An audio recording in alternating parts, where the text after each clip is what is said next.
I'm Tom from Do-It-Yourself Home Automation, and this is a quick note about the extent to which shading affects Renogy solar panels, or really any kind of solar panel.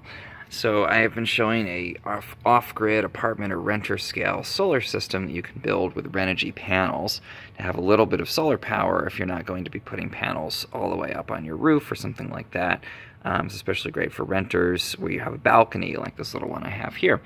Now I thought when I put these panels out here I'd get pretty good output out of them, and you can see there's this little kind of balcony railing here, and you get a little bit of shading on the panel.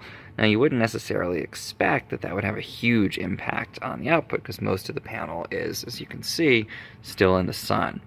But one thing I've discovered is actually this makes a huge impact on the output of the panel.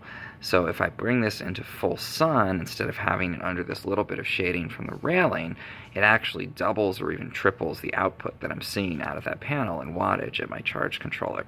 So a note, if you're designing a solar system for your apartment or balcony or that kind of thing, if you can possibly put them in a location where there's no shading whatsoever, not even a little bit like you have here with this tiny railing, then you'll get a lot better output out of the panels.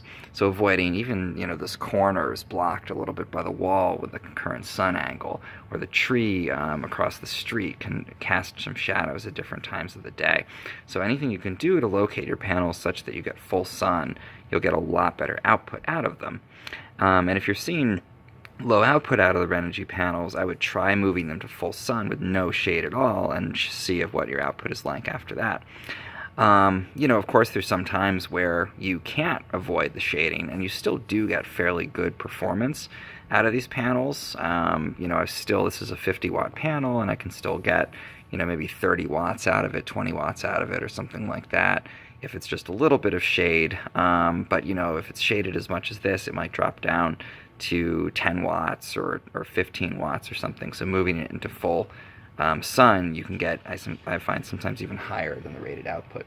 So definitely something to keep in mind as you're designing your system. If you found this helpful in any way, please consider subscribing to my channel. It really helps.